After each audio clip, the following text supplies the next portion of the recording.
Alors bonjour, 15 février 2026. Chacun a célébré hier l'amour, il a célébré le sentiment, l'affection. Ce matin, nous parlons des enseignants du privé. Quand vous tombez sur un enseignant du privé, sachez que c'est un pauvre. Pauvreté matérielle, pauvreté morale. Comment un être humain normal peut accepter d'aller enseigner dans une école, ça c'est pour le primaire, pour 25 000 francs le mois? C'est-à-dire tu sors chez toi tous les matins, de lundi à vendredi, parfois le samedi, tu rentres, tu corriges les copies, tu corriges les cahiers à la maison, à la fin du mois, tu pars prendre 25 000, tu avais signé 25 000. Tu vas te marier quand? Tu vas construire quand? Tu vas payer la maison avec quoi? Tu vas éduquer les enfants avec quoi? C'est donc pourquoi vous voyez ces anciens du primaire toujours avec les habits qui ne brillent jamais. Quand c'est un pantalon, monsieur, c'est un pantalon qui est déjà comme si il est en train de blanchir. Même s'il est noir, il est en train de blanchir. Les maîtresses ont toujours les vieilles tresses. Et celles qui réussissent à s'en sortir un peu pour s'acheter un bon sac à main, c'est parce qu'elle a accepté de faire de ses jambes un livre ouvert que tout homme peut venir lire et signer et partir. Pour le cas du secondaire, c'est-à-dire des lycées et collèges, c'est grave. C'est-à-dire, tout ce que vous attendez là, grand prof, le prof les formal. Le prof les formal. Les enseignants qui viennent aider au lycée là, c'est 25 000, 35 000. Parfois, quand on a tué, c'est 50 000. Tu vas faire quoi avec? Avec ça, tu comptes te marier, tu comptes avoir une vie sentimentale stable avec la fille d'autrui, donc qu'il va falloir prendre en charge. Mais arrêtez un peu d'être aussi idiot, con, négligé et dédaigneux de vous-même. Dans le privé, alors, c'est catastrophique. Les écoles, je veux dire les collèges privés, oh, c'est la grosse merde. J'ai dit c'est la grosse merde. Non seulement le type d'autrui a parfois 37 000, parfois 50 000. Quand il a tué, il a 70 000. Mais à partir de janvier, là, même le salaire là, ne passe plus. On sait que tu arrives, on te dit arrête d'avoir 15 000. Arrête d'avoir 5 000. Avec toute la pression que ça comporte. Vous arrivez dans un établissement privé, vous voyez un homme à qui les parents ont payé l'école s'assoit derrière un bureau en tant que principal pour 100 000 francs. 100 000 francs, principal, chef d'établissement. Le gars vient là pour 100 000 francs. Et en tant que tel, il a encore des heures de cours, il faut qu'il enseigne. Donc quand vous tombez sur un enseignant du privé qui ne fait que dans ça, sachez que vous êtes en train de vous perdre. Ils doivent eux-mêmes se réveiller et revaloriser leur corporation. Maintenant, quand vous entendez alors, je suis enseignant d'université. Oui, les grands titres. Le gars finit avec l'école. Enseignant d'université là, c'est un des hauts du fonctionnaire. Enseignant d'université là, c'est 50 000 le mois. 50. Parfois même ça, ils n'ont pas. Enseignant d'université là, quand il va dans le privé, c'est-à-dire quand il fait le ratio de toutes ces heures là pour une université privée, le gars est environ dans 70 000, autres 100 000. Autres 100 000. Et s'il doit prendre une maison de 100 000, il va vivre avec quoi? C'est donc pour cela qu'aujourd'hui, ils sont dans des pratiques très peu orthodoxes. Ils sont devenus les voleurs de livres. C'est-à-dire, tu sors ton livre, le gars te reprend ça, il fait le plagiat et il l'impose ça aux apprenants pour qu'ils achètent. C'est ainsi qu'il peut se faire un peu d'argent.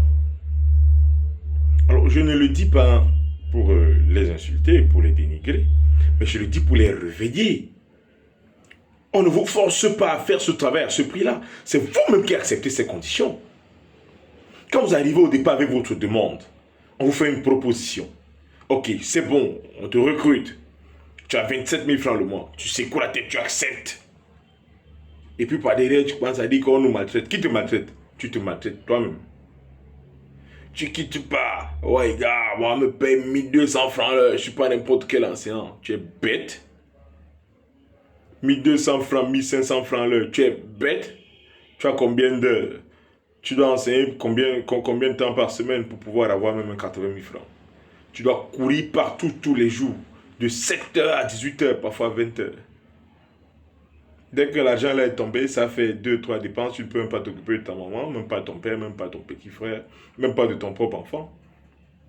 C'est la raison pour laquelle vous allez toujours voir ces enseignants avec de vieilles mallettes. La poussière a déjà changé la couleur auprès des encoignures de la couture. Vous allez toujours les trouver avec des chaussures qui s'inclinent lorsqu'il s'agit des pères monsieur, des pères, oui, disons des pères en cuir. Vous allez toujours les voir avec des tennis de mauvaise qualité parce qu'ils n'ont pas la possibilité d'entrer à la boutique et d'acheter ce qu'on appelle trivialement le bon. Vous allez voir un enseignant d'université. Il est là tout le temps avec son sac à dos, déjà bien vieilli, déchiré quelque part au niveau des coutures. Il a rafistolé, le fil se voit. Mais il est obligé de racketter les petits garçons qui arrivent là à tout moment, sous les fallacieux prétextes, soit de TD, soit de je ne sais pas trop, de renforcement de capacité. Non, mais prenez conscience quand même, non? Prenez conscience. Prenez conscience et arrêtez de vous faire insulter. Parce qu'après, ils vont commencer à crier partout. Oh, l'État du Cameroun, oh, l'État du Cameroun. Quand tu écrivais ta demande là-bas pour qu'on te recrute, tu avais envoyé ta demande à l'État du Cameroun. Quand tu partais négocier ton salaire, on t'a proposé ce qu'on t'a proposé, tu as accepté, tu as signé 3 fois, tu es sorti étant content. L'État du Cameroun était là. Vous avez commencé les manipulations sur les réseaux sociaux. Oh, le régime tue les jeunes. Le régime, vous-même, vous tuez d'abord. Aucune considération personnelle. Bon, mais après, on comprend. On comprend. Parce qu'il y a beaucoup parmi ces enseignants du privé aujourd'hui qui acceptent ces conditions parce qu'ils ont d'abord triché à l'école. En termes de compétences, en termes de quotient intellectuel, ils sont nuls. Ils sont ce qu'on appelle les doctum cum libros. Donc quand il arrive là, le gars a son cahier comme ça, un ancien cahier d'un enfant ou le bord d'un autre enseignant. Dès qu'on vole le bord là, le gars ne peut plus faire cours. Dès que le cahier là se perd, il ne peut plus faire cours. Mais lui, il est obligé d'accepter parce qu'il n'a pas, je vais dire quoi, il n'a pas de la substance à revendre. Il n'a pas de la substance à revendre. C'est l'occasion de dire aux autres élèves qui aujourd'hui pensent que la tricherie devrait être une attitude à intégrer dans le cursus scolaire, qu'ils vont se retrouver dans les mêmes conditions. Parce que nous ne pouvons pas être compétitifs pour le marché de l'emploi. Nous ne pourrons pas bénéficier d'un orgueil scientifique, intellectuel, je dirais même sapiential, qui leur permettrait de se vendre valablement sur le comptoir de l'emploi. Ils seront obligés d'accepter, je n'ai pas envie d'appeler ça contrat, ils seront obligés d'accepter des ignominies de cette envergure. Ils seront obligés de prendre ces encablures. Ils seront obligés d'accepter ces allures qu'ici je suis en train de dénoncer, même si certains prennent ça pour une déchirure. De grâce, réveillez-vous, revalorisez-vous.